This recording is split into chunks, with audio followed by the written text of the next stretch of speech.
আপনার ঘরে যখনই মেহমান আসবে, বিন বোলায়া মেহমান, বিনা টাইমে মেহমান, বুঝবেন আপনার রব আপনার কল্যাণ চাচ্ছেন, রহমত করছেন আপনার ঘরে রিজিকে বরকত দেওয়ার জন্য। দ্বিতীয় নাম্বার, রব বলে যে আমি যখন খুশি হই, যার উপর খুশি হই, যে টাইমটাতে খুশি হই, সেই ঘরে সেই পরিবারে আমি কন্যা সন্তান পাঠাই। তৃতীয় নাম্বার, রব বলে যে যখনই দেখবা আকাশ থেকে বৃষ্টি পড়া শুরু হয়েছে, বুঝতে পারবা আমি রব খুশি হয়েছি। কয়টা নিদর্শন? একটু আওয়াজ দিতে হবে। কয়টা নিদর্শন? একটা হলো ঘরে মেহমান আসলে রব খুশি, আরেকটা হচ্ছে ঘরে কন্যা সন্তানের জন্ম হলে রব খুশি, আরেকটা হচ্ছে আকাশ থেকে বৃষ্টি নাজিল হলে রব খুশি। বড় চমৎকার বিষয় কি জানেন? রব খুশি হলে যে তিনটা কাজ করে দেখান, আমরা বান্দারা সেই তিন কাজে নারাজ।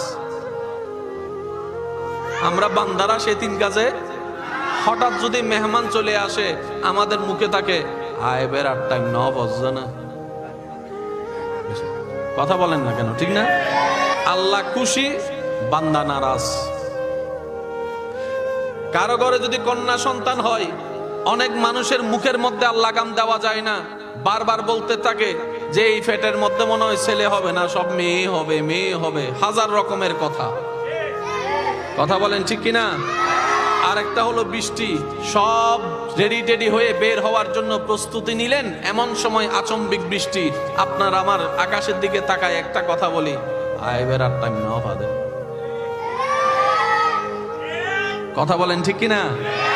তাহলে আজকে থেকে অন্তত এই তিনটা বিষয়ে আমরা আলহামদুলিল্লাহ বলে খুশি থাকার চেষ্টা করব। সবাই বলি ইনশাআল্লাহ।